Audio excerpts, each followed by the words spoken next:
Treadmill ஒரு torture பண்ணுறதுக்காக create பண்ணப்பட்ட டிவைஸ்ன்னு சொன்னால் உங்களால் நம்ப முடியுதா? S, of course.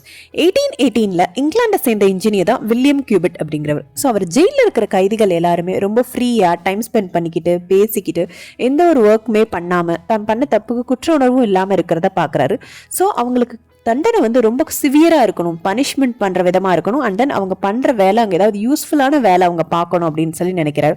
ஸோ அதுக்காக அவர் இன்வென்ட் பண்ணப்பட்ட டிவைஸ் தான் ட்ரெட் வீல். நம்ம இப்போ ட்ரெட் மில்னு சொல்கிறோம் இல்லையா, அதோட ஃபர்ஸ்ட் நேம் என்னன்னா ட்ரெட் வீல்னு சொல்லி கொண்டு வராங்க. ஸோ அந்த ட்ரெட் வீல் எப்படி இருக்கும் அப்படின்னா, அது ஒரு ஜெயிண்ட் உருவமாக ஒரு ரொட்டேட்டிங் சிலிண்டர் இருக்கும். அண்ட் தென் அந்த சிலிண்டர் ஃபுல்லாகவே ஸ்டெப்ஸ் இருக்கும். ஸோ நம்ம அந்த ஸ்டெப்ஸில் நடக்க நடக்க அந்த சிலிண்டர் ரொட்டேட் ஆகும். ஸோ பிரிசனர்ஸ் அந்த ஸ்டெப்பில் ஏறி அவங்க நடந்துக்கிட்டே இருக்கணும். இப்போ அவங்க நடக்கிறத ஸ்டாப் பண்ணிட்டாங்க அப்படின்னா எய்தர் அவங்க அந்த டாப்லேருந்து கீழே விழுந்துருவாங்க, இல்லைன்னா அந்த சிலிண்டருக்குள்ளே விழுந்து க்ரஷ் ஆயிடுவாங்க. ஸோ அதில் அவங்க ஓட தேவையில்லை, நடந்துக்கிட்டே இருக்கணும். அவங்க 1 டேக்கு மினிமம் 6 to 10 hours நடந்திருக்காங்க அதில்.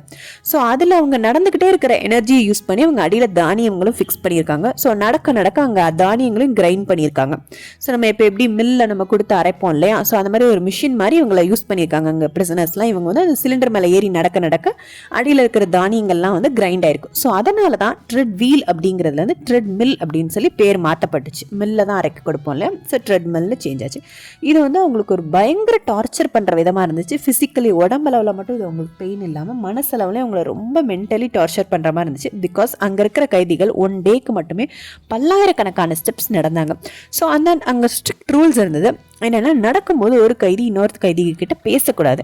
So and then later 19th century இது ரொம்ப குரூயலாக, ரொம்ப ஒரு கொடுமையான தண்டனையாக இருக்குது அப்படிங்கிறத கன்சிடர் பண்ணி பிரிட்டனில் இதை பேன் பண்ணிட்டாங்க. ஸோ இப்படி தான் ட்ரெட்மில்ங்கிறது 1960s வரைக்கும் இருந்துட்டு அதுக்கப்புறம் காணாமல் போயிடுச்சு.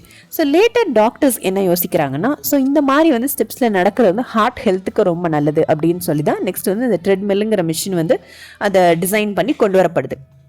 ஸோ இப்படி தான் ஒரு பனிஷ்மெண்ட்டாக கண்டுபிடிக்கப்பட்டது எப்படி இப்போ ஒரு லேட்டராக ஒரு ஃபிட்னஸ் இண்டஸ்ட்ரியே ஒரு கலக்கிற $1 billion பிஸ்னஸ் இண்டஸ்ட்ரியாக இருக்குது அப்படிங்கிறத நம்ம பார்க்க முடியுது. இதுதான் இதோட பேக் ஸ்டோரி. ஸோ இந்த மாதிரி இன்ட்ரெஸ்டிங் விஷயங்கள் தெரிஞ்சுக்கிறதுக்கு two subscribe my channel. Thank you.